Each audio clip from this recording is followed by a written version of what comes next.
நண்பா. அம்மா என்னடா ஆச்சு உனக்கு? நண்பா நீ வேணாண்டா எனக்கு.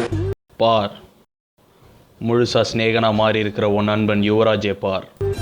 டூருக்கு வர சொன்னேன், முத ஆளா நீ நின்ன. கிளம்புற நாள் அன்னைக்கு மொபைலை ஏன்டா சுவிட்ச் ஆஃப் பண்ண? நீயே போய் வேடிக்கை தான் பார்க்க போற, இதுக்கெல்லாம் கூட வர முடியும்? நண்பா நண்பா என்னடா ஆச்சு உனக்கு? டிக்கெட் காசெல்லாம் வீணா போச்சுடா எனக்கு. நேரத்துக்கு எடுத்தாத நல்ல விவரமா பேசு. உன் ஆளை என் சிஸ்டர்ன்னு பெருமையில நான் நின்னேன். ஆனா அவளோட ஃப்ரெண்டு கிட்ட என்ன அண்ணான்னு ஏன் சொன்னேன்? நான் தான் சொன்ன நினைச்சிட்டு இருக்கான். அவ தான் சொல்ல சொன்னான்னு எப்படி சொல்றதுன்னு அவன்கிட்ட. நண்பா நண்பா என்னடா ஆச்சு உனக்கு? செம்ம காண்டாச்சுடா எனக்கு. கோவம் வந்துருச்சா? ஏன் இப்ப கோவம் தவிர்த்தா என்ன பண்ணுவான்? ஃபேஸ்புக்கில் அமுதாவுக்கும் அவள் ஃப்ரெண்டு குமுதாவுக்கும் மறக்காமல் லைக் பண்ணுறேன். ஆனால் என்னோட ப்ரொஃபைலுக்கு கேண்டி கிரஷ் ரெக்வஸ்ட் தானே நீ பண்ணுற.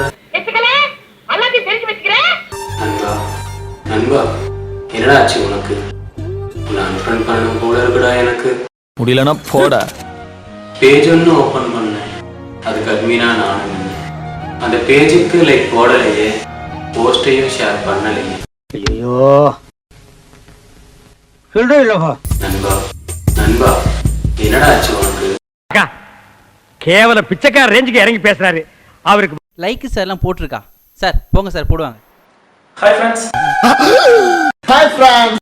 ஆஹா இவன் அவன்ல ராகவன், இதை நான் சொல்லி ஆகணும். இதுதான் என் பேச்சு. இங்க யாரும் இவ்வளவு பாவமா யாரும் இருக்க மாட்டாங்க. Please like our page. ஏண்டா எடுக்கிறது பிச்சை, பேசுறது ஏகத்தாளமா பேசுற. ஒவ்வொரு வாட்டியும் பேஜில் போஸ்ட் போடும்போது நண்பர்களாகி நீங்களா இருக்கீங்க. லைக் கமெண்ட் ஷேர்னு போட்டு கிட்டாவும் தாண்டா போடுறது. யார் அந்த மண்டபங்க நாயே?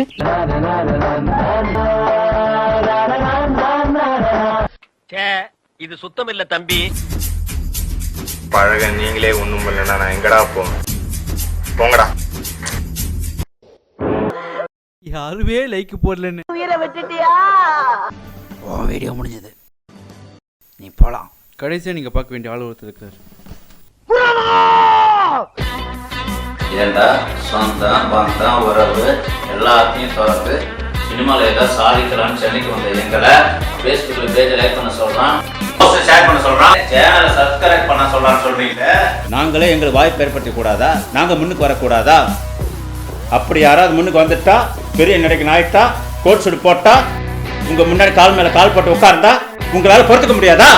நான் ஒன்றும் இல்லாதவன் தான். மிஞ்சி வேணா போஸ்ட் போடுவேன், எடுப்பேன், ஏன் ரஜினி சார் நடிப்பேன். இழக்கிறதுக்கு ஒன்றும் இல்லை. நான் போஸ்ட் போடுறத உனக்கு பிரச்சனைனா போஸ்ட் போட வேண்டாம், வீடியோ அப்லோட் பண்ண வேண்டாம், லைக் ஷேர் வாங்க வேண்டாம். சைடா கெட்டா